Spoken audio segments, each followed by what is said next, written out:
आपके सामने जो कुंडली है वो एक सैंपल कुंडली है। मैं इस कुंडली का उदाहरण लेके कभी-कभी आपको समझाने का प्रयास करता हूँ, मगर अभी जो मैं हम डिस्कशन करने जा रहे हैं कुंडली का, वो है चंद्रमा कैसे आपके जीवन और आपके व्यवसाय और आपके नौकरी कार्य पर असर डालता है, इसको लेकर। तो आज इसी में चंद्रमा पर ही हम लोग आज बात करेंगे कि चंद्रमा कैसे हमारे व्यवसाय और जीवन पर प्रभाव डालता है। पहला तो आप सब जानते हैं चंद्रमा एक जलीय ग्रह है। तो चंद्रमा जब भी द्वितीय भाव, वो भी जलीय भाव है, उसके साथ जुड़कर जब भी किसी कर्म और लग्न को विशेषतर प्रभावशाली रूप में प्रभाव डालता है, तो वो हमेशा आपको ऐसे व्यवसाय में डालेगा जिसमें खाना पीना हो या दूध से रिलेटेड बिजनेस हो। इस तरह का व्यवसाय में आपको कार्य दिलाता है और इसमें आप सफलता पा सकते हैं। अब और एक तरफ से आप देख सकते हैं, अगर चंद्रमा चूंकि जलीय ग्रह है और राहु के साथ अगर जुड़ा हुआ हो, तो आप समझिए एक राहु एक मलिन और एक विषकारी ग्रह है। तो जब भी वो चंद्रमा राहु के साथ जुड़ के किसी आपके लिए धंधे का या दशम या लग्न पर विशेष प्रभाव डाले, या ऐसे ग्रह पर विशेष प्रभाव, ऐसे रूप से विशेष प्रभाव डाले जो आपके नौकरी के लिए दिखा रहा हो या आपके व्यवसाय को दिखा रहा हो, तो मुख्यतः ऐसे केस में आप पाइएगा कि वो व्यक्ति या वह जातक शराब से जुड़ा हुआ कारोबार करता है और उसमें ही उसको फायदा मिलेगा। अब और एक तरह से समझ लीजिए, चंद्र एक स्त्री ग्रह है। आप जानते हैं सूर्य पुरुष ग्रह है, चंद्र स्त्री ग्रह है। जब चंद्रमा एक स्त्री ग्रह हो के दूसरे स्त्री ग्रह के साथ जब संबंध बनाकर किसी कारोबार का अगर दिखाता हो, और विशेषतः जब पंचम भाव मजबूत हो, तो व्यक्ति अक्सर फिल्म लाइन या धारावाहिक ये सब से जुड़कर ही धनोपार्जन करता है या धन का संग्रह करता है। ये आपको अक्सर फिल्म लाइन के कुंडली में आपको मिल जाएगा, जैसे कि रेखा है या अशोक कुमार है, ये सब की कुंडली में अक्सर आप पाइएगा। शिवाजी गणेशन, काफ़ी लोगों की कुंडली में किस तरह का योग बन रहा है और उन्होंने इस तरह के धन कार्य करके ही पैसे बनाए हैं।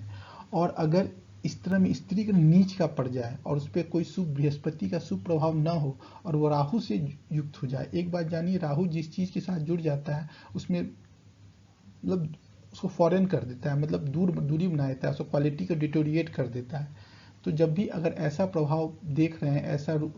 कभी भी इस तरह का कुंडली में आपको नजर आ रहा है, तो आप समझ जाइए वो व्यक्ति प्रोस्टिट्यूशन या व्यभिचार करके ही धन अपना कारोबार कर रहा है और इस तरह से ही वह जीवन में सफल हो सकता है। और अब दूसरी बात, एक सूर्य राजा है और चंद्रमा रानी है।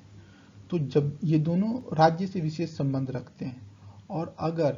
चंद्रमा सूर्य और बृहस्पति से विशेषतः जुड़ा हुआ हो और बलवान हो और लग्न और लग्नेश पे पूर्ण प्रभाव डाल रहा है, तो ये बात आप तय जानिए वो व्यक्ति राज्य से जुड़ा हुआ व्यक्ति है और वो अपना सारा कार्य राज्य के थ्रू करवाएगा या उसी क्षेत्र में उसको पूर्ण सफलता प्राप्त होगी। चंद्रमा मन का कारक ग्रह है। अगर चंद्रमा पर पाप मतलब कोई शुभ प्रभाव ना हो, पाप कर्तरी योग में हो और पीड़ित हो, और या षष्टेश अष्टमेश या द्वादश के नवांश में पड़ा हुआ हो, केंद्रुम योग बना रहा हो, कोई भी दुर्धरा अनफा सुनफा योग नहीं बन रहा हो, ये सब योगों की मैं चर्चा आपको फिर करूंगा।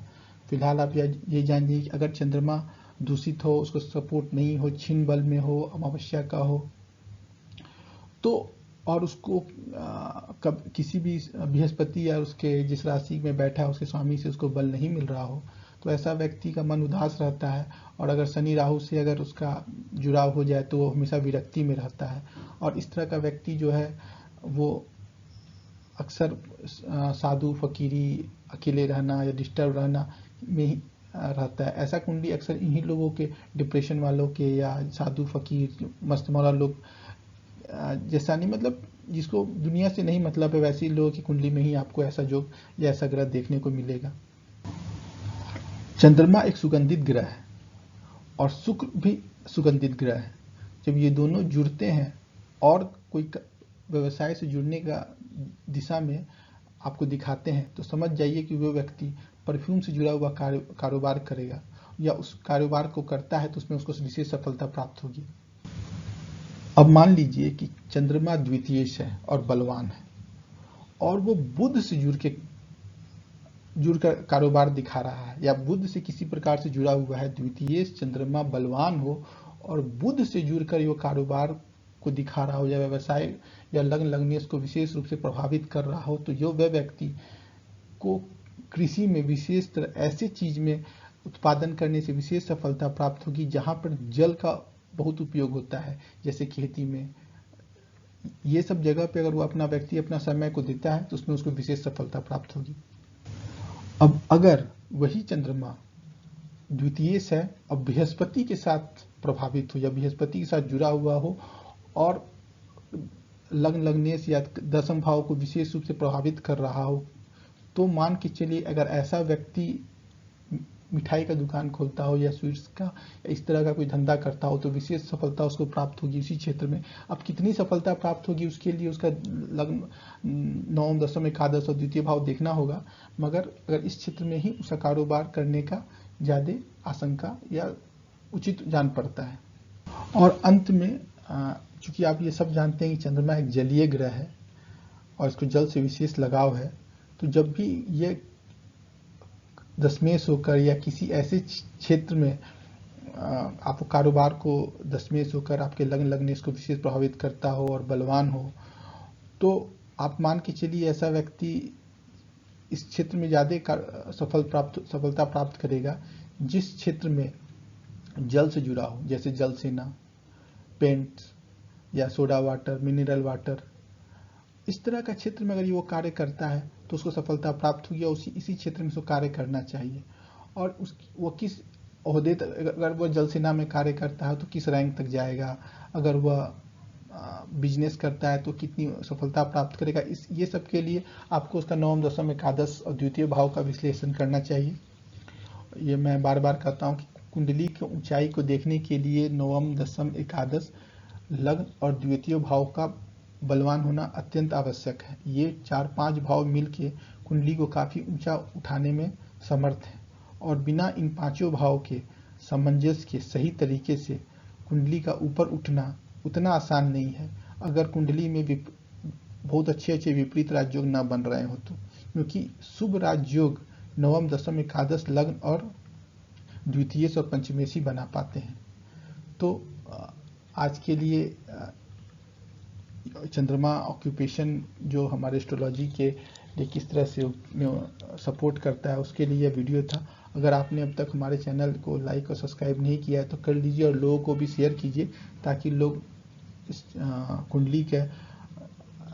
बारीकी को समझ सकें और अपना कुंडली खुद देखकर अपना जीवन को सफल बना सकें। क्योंकि अगर आपने कुंडली देखना सीख लिया तो अपना जीवन को सफल बनाने में बहुत आपको ज़्यादा मेहनत नहीं करनी पड़ेगी, दूसरों के पास नहीं जाना पड़ेगा और आप अपनी स्थिति को समझकर और उसका उपाय करके आप अपने जीवन को सफल बना सकते हैं। जीवन में हर चीज़ का उपाय है, जैसे कोई बीमारी का दवा होता है उसी जो ज्योतिष में भी हर एक बीमारी की दवा है, हर एक जादू का तोड़ है, हर एक कठिनाई के लिए आसान राह है। तो इसलिए हम आपसे ये कहते हैं कि ज्योतिष को सीखिए और ये एक दिन की विद्या नहीं कि एक दिन में आपको आ जाएगा, लेकिन हाँ जैसे अगर आप लगे रहते हैं, मैं बार बार कहता हूँ इसके साथ लगे रहिए, जुड़े रहिए, सीखते रहिए और घबराइए मत कि लोग बोलते हैं कि अरे हर एक आदमी कुंडली से क्या होता है क्या नहीं होता है। जब आप खुद करिएगा तब पता चलता है कि कैसे चमत्कार करता है। अंदर में जब बहुत सारे ऐसे उदाहरण हैं जिसको दिया जा सकता है कि दूर से पता नहीं चलता है, लेकिन जब आप किसी चीज के निकट जाइएगा, उसके अंदर घुसिएगा, तब पता चलेगा कि वास्तव में ज्योतिष और कुंडली कैसे चमत्कार करता है। लोग विश्वास नहीं करते हैं जब समय पलटता है तो धन्यवाद आज के लिए। Thank you very much.